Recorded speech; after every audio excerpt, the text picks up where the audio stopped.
December 4th, 1991, 38-year-old American journalist Terry Anderson was released after spending 6.5 years in captivity, held by Lebanese militants.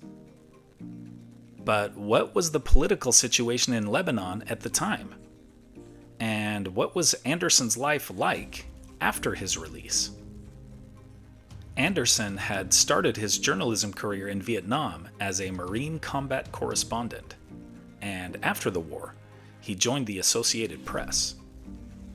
That path eventually placed him in Lebanon as the AP's chief Middle East correspondent, right in the middle of a country torn apart by a long civil war.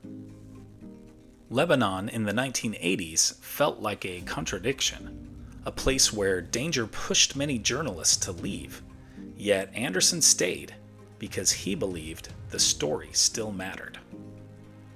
And then, in 1985, after finishing a tennis match in West Beirut, he was abducted on the street.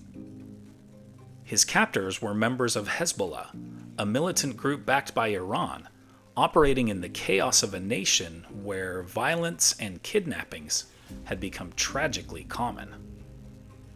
Anderson spent those years underground, literally, in a Beirut dungeon. His sister, Peggy Say, became a relentless advocate for his freedom. Support also came from Mother Teresa, Pope John Paul II, U.S. President Ronald Reagan, CBS Evening News anchor Dan Rather, and even Palestinian leader Yasser Arafat, who rarely sided with the West on anything. By 1990, as Lebanon's civil war wound down and Iran sought better relations with the United States, the political landscape shifted. Using its influence with Hezbollah, Iran helped engineer the release of nearly all remaining hostages. Then, finally, in December 1991, Anderson walked free. His release created a joyful homecoming.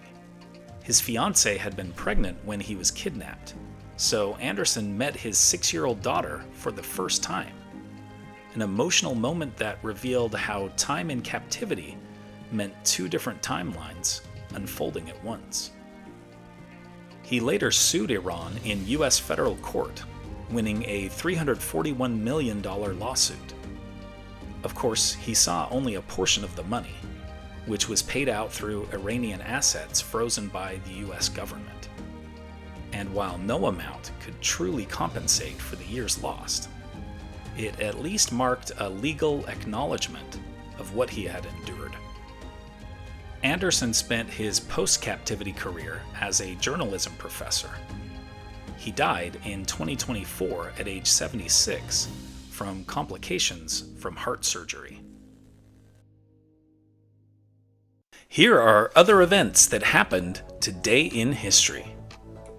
In 1534, Ottoman Sultan Suleiman the Magnificent captures the city of Baghdad. In 1783, Washington informs his officers that he will resign as general and return to civilian life.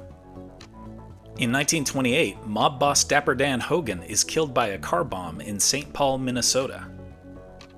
In 1945, the U.S. Senate approves full participation in the United Nations in a 65-7 vote.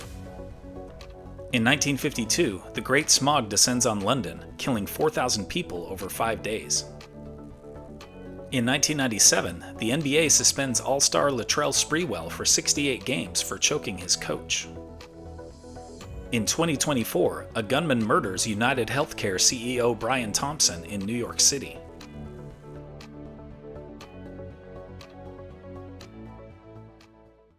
And now it's time for our Today in History quiz.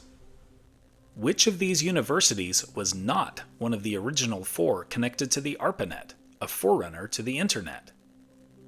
The University of Utah, UC Santa Barbara, UCLA, or the University of Arizona? Liked learning about Terry Anderson? Then you'll enjoy this one about another incident in Lebanon, the Beirut barracks bombing. Tap the screen to keep the story going on Today in History.